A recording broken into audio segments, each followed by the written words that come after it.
Hello everyone, and welcome to my Duel Today official news channel. I hope everyone is having a wonderful day. Before we begin, please hit the subscribe button and give this video a thumbs up. Teresa's confession rocks Tate, but Stefan botches the Harris hit. According to the Friday, March 1st spoilers for Days of Our Lives, Stefan DiMera arrived at the hospital disguised as a doctor and entered Harris Michael's room while wearing a surgical mask. Officer Goldman appeared to be worried that Stefan would try to push her past, but she surprised him by seeming appreciative of her presence since she wanted a cappuccino break. Stefan discovered she was working for Clyde when Officer Goldman patted him on the arm and inquired if he needed anything. Harris's eyes opened, and he jumped out of bed to see Stefan as soon as he entered his room and started to inject the contents of the bottle into his fore. Stefan resisted having any other option despite Harris putting him in a chokehold during a violent altercation.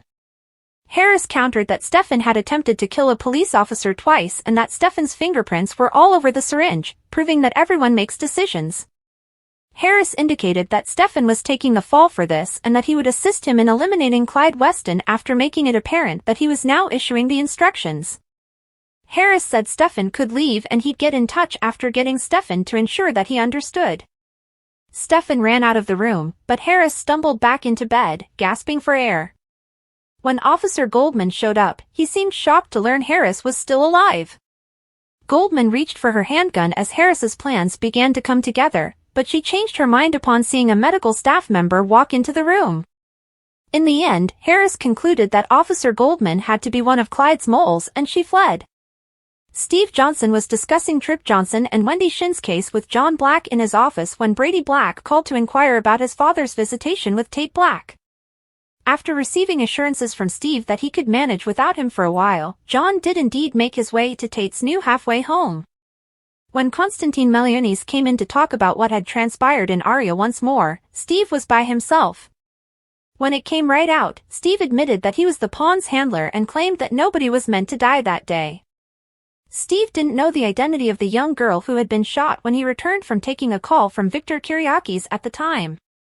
Steve now recognized that was Katharina and that Constantine was the man who was unconscious next to her.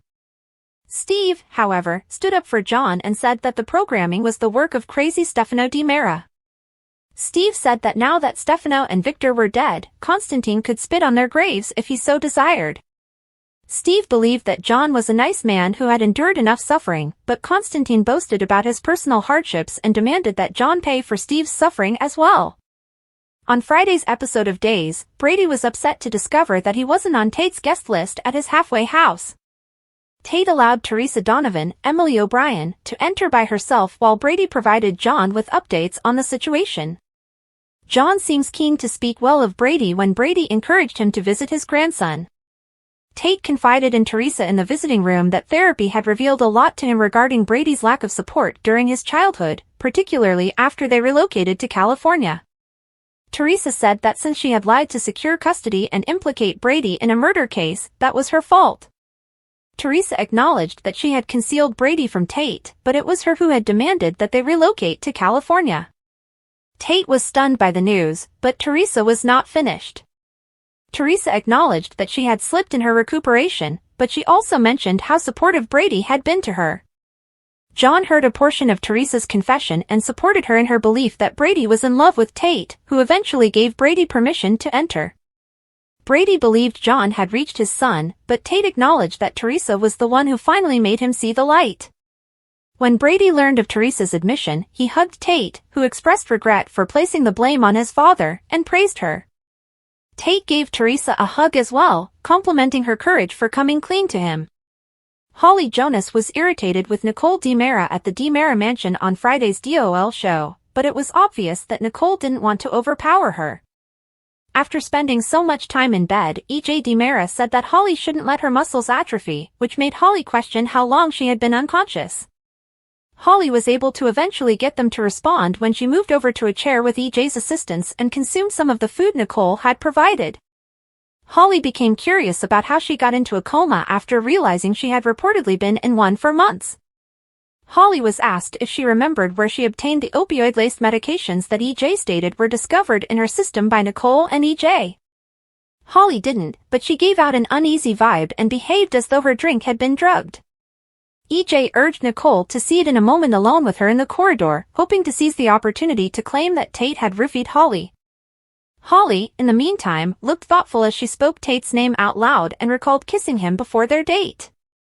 Following that, Holly appeared to be asleep while Nicole talked to EJ in her room on Friday's episode of Days.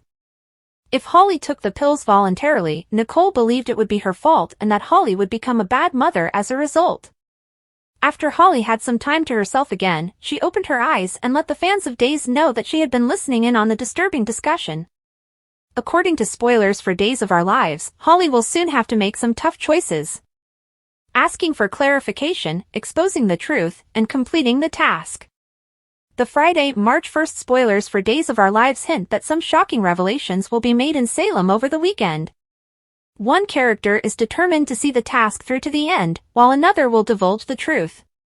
One character demands answers.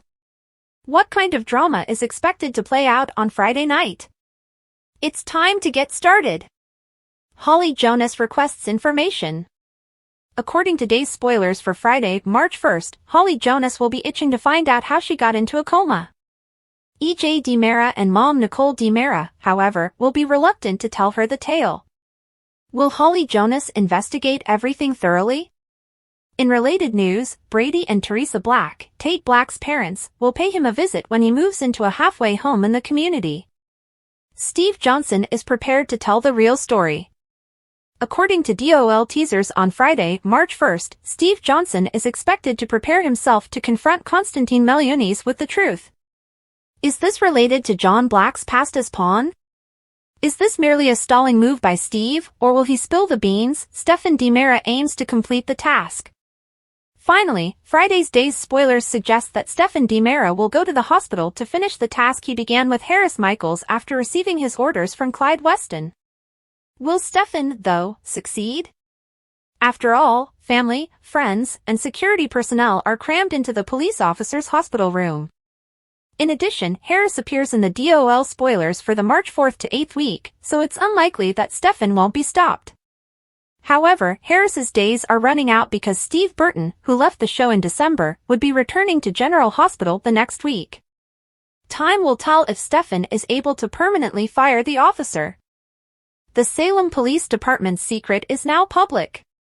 Now that Harris is aware that Officer Goldman is the mole, she has nothing to lose. She also intends to inform Clyde right away that Stefan failed to complete the task at hand. However, how is he going to explain that to Rafe without letting him know about Stefan?